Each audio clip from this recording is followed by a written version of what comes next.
আমি যখন প্রথমবার সভা করতে জন্য আমি সরাইকেলা জেলা আসলাম, তো আমাদের একটা সঙ্গী আছে, আমি ওকে কল করলাম যে এই বন্ধু তুমি কোথায় আছি রে? ওই বললাম कि नहीं আমি তো সরাইকেলায় নাই আছি, আমি कन्याकुमारी এসেছি। तो हम बोले कहे गया है? कन्याकुमारी तुम क्यों गया है? तो हम सोचे वो कन्याकुमारी कुमारी कन्या खोजने गया है। बोला नहीं दादा, हम चाकरी करने आए हैं। कन्याकुमारी हम नौकरी करने आए हैं। हम माथा में हाथ ले बोले यार तुम बोका है क्या? बोले कैसे? हम बोले पूरे एशिया में हम इंडिया का बात नहीं करते हैं, আমি ভারতের কথা নাই শুধাই, গোটা एशिया 48 देश एशिया महादेश है, पूरा एशिया में सबसे ज्यादा कंपनी, सबसे ज्यादा फैक्ट्री यदि कहीं है तो सरायकेला जिला में है, और सरायकेला का बच्चा कन्याकुमारी में।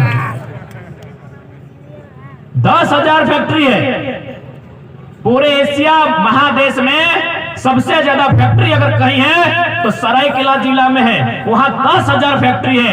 आप मैथ का थोड़ा सा गिनती कीजिए, अगर एक फैक्ट्री में 100 आदमी काम दिया जाता है तो 10 लाख खाली सरायकेला जिला में नौकरी है। हमको तो लगता है सरायकेला का पॉपुलेशन 10 लाख होगा।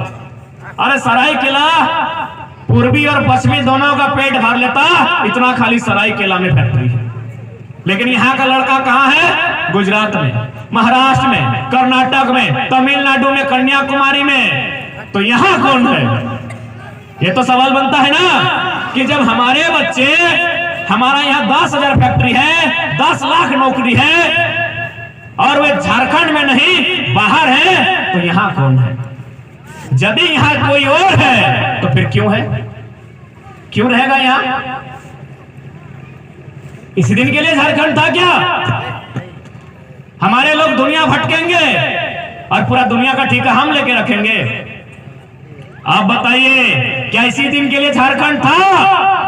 यदि आप आज नहीं लड़ने जाते हैं, यदि आप आज सरकार से सवाल नहीं करते हैं, तो याद रखिए आने वाले 20 सालों में झारखंड के 10%, अमीटा नहीं सुधाए कि गोटा झारखंड 10% लोग शरणार्थी हो जाएंगे।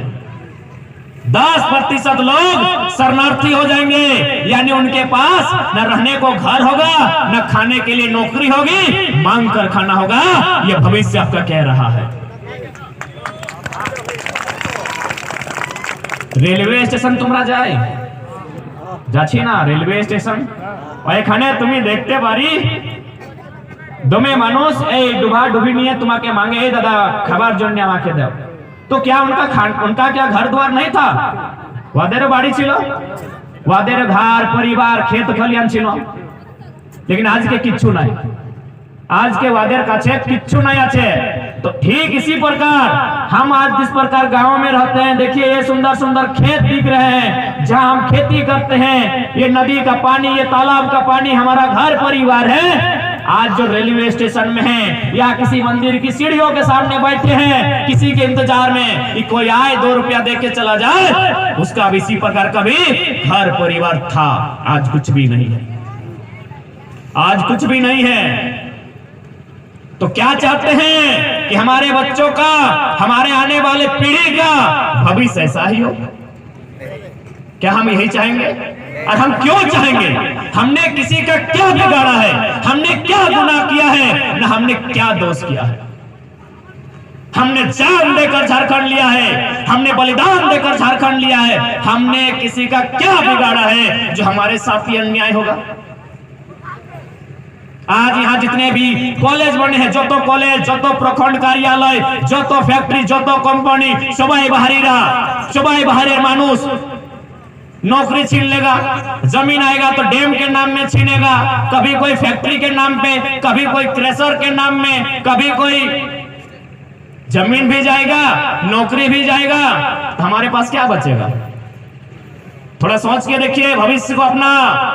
जमीन तो सरकार ऐसे लेगी औने पौने दाम में, कभी अडानी के लिए, कभी अंबानी के लिए, कभी टाटा के लिए, कभी टिस्को के लिए, कभी उषा मार्टिन के लिए, कभी बल्लभ के लिए, ऐसे आपका जमीन लेने के लिए तैयार बैठी है। जिस जमीन में खाते हैं इसको भी चौपट करेगी। आप अगर सोच रहे चलो जमीन नहीं तो नौकरी करके खाएंगे, आ जाइए पटमदा कॉलेज, देखिए कई गो प्रोफेसर आपका है, देखिए कई गो टीचर आपका है, जाके देखिए आपका जो बोड़ाम ब्लॉक है कई गो आपका कलर किरानी कई गो जेई आपका है, देख के आइए है। तो झारखंड राज हमने क्यों लिया था? हमरा की जोड़ने झारखंड राज लिए थे। सबसे पहला सवाल कि झारखंड राज हमने क्यों लिया था?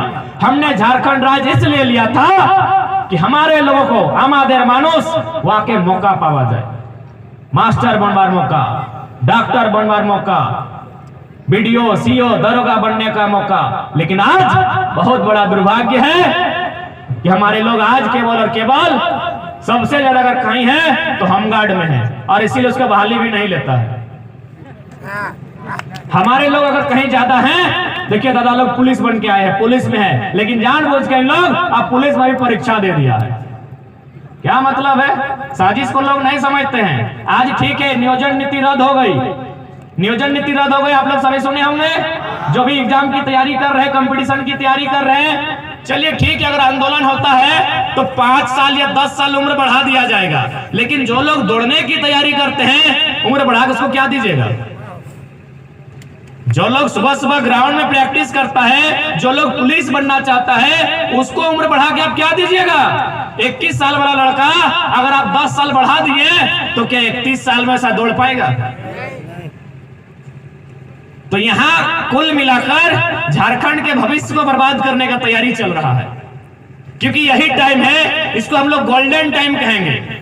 यही टाइम है जब झारखंड के लोग थोड़ा पढ़े लिखे हैं, थोड़ा जानते हैं, थोड़ा समझते हैं, 2-4 को कंपटीशन को निकाल सकते हैं, 2-4 को बढ़िया परीक्षा में बैठ सकते हैं। इसीलिए इन लोग का पेट में दर्द है, क्योंकि सारा सिंडिकेट तो बाहर का है ना, सारा सिंडिकेट बाहर का है, इसीलिए इन लोग का पेट में दर्द है। इन लोग कभी नहीं चाहेगा कि गोल्डन एज में नौकरी निकले।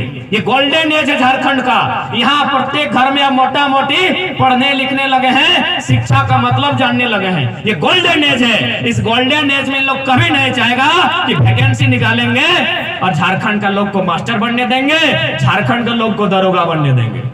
पता है इन लोग कब वैकेंसी निकलता है? इन लोग 2004 में निकाला था। सुनिएगा, बड़ा मजा आएगा। 2004 में पहली बार प्राइमरी टीचर का वैकेंसी आया था। प्राइमरी टीचर समझते हैं ना? ए तुमरा दीदीरा प्राइमरी टीचर माने बटे 5वां तक का मास्टर, जो 5वां तक का बच्चा को पढ़ाता है इसको प्राइमरी टीचर कहते हैं। झारखंड में ये बहाली पहली बार 2004 में आई थी। जो भी पढ़े लिखे दादा लोग उनसे पूछिए, जो मास्टर बने हैं या मास्टरी लाइन में हैं, उस समय क्या मांगा गया था पता है? बीएड मांगा गया था। आज भी पूरे भारत देश में प्राइमरी टीचर के लिए कहीं बीएड नहीं मांगा जाता। आज भी 2022 में कहीं बीएड नहीं मांगा जाता है। तो क्या मांगा जाता है? Inter plus DElEd.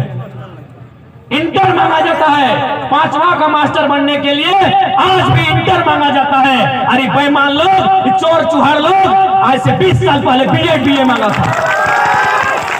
क्यों मांगा था? क्योंकि झारखंड नया नया बना था। यही जो हम बात किए गोल्डन एज, हम लोग पढ़ने लिखने में उतना आगे नहीं थे, इस बात को मानना होगा। झारखंड माने क्या? जंगल में, पर्वत में, पहाड़ में रहना, खेती बाड़ी करना, नदी नाला में रहना। ये आपकी सच्चाई है। इस बात को आपको मानना होगा। इन लोग जानबूझ के बहाली निकाला 2004 में और बोला बीएड दो, तो बीएड कहां से आएगा? सब यूपी बिहार से आया। 80% मास्टर यूपी बिहार का, 80%। 2004 की बहाली में 80% यानी 10 में 8 को मास्टर यूपी बिहार का बना था। इतना बेईमान है इन लोग, इतना गंदा नीति बनाता है। अरे आज बनाओ ना, तुम कौन नीति बनाता है? क्योंकि आज झारखंड भी पढ़ने लगा है, झारखंड आज लड़ने लगा है, इसीलिए इनका पेट में दर्द होने लगा है, इसीलिए इनका पेट में दर्द होने लगा है। इसलिए आज आपको सड़क में आना होगा और जुल्म जो करने वाली जो भी सरकारें रहे, हम ये नहीं कह रहे वर्तमान, इससे पहले जो सरकार थी उससे लेकर तमाम सरकारें केवल ऐसी पॉलिसी बनाती है जिससे झारखंड को लूट सके। इनके विचारों को आज उखाड़ कर फेंक देना होगा। अगर नहीं सामना करते हैं तो हम स्पष्ट कह देंगे हमारे लोग रहेंगे, ऐसा नहीं है भाग जाएंगे। ये लोग जान से नहीं मारेंगे, ये आपसे झाड़ू पोछा करवाएंगे। ये आपसे झाड़ू पोछा करवाएंगे। जाइए शहर के किसी कोने में देखिए, चाहे जमशेदपुर हो, मानवा हो, सोनारी हो, साक्षी हो, आदित्यपुर हो, गमरिया हो, कांडरा हो, चले जाइए और जाके देखिए बड़ा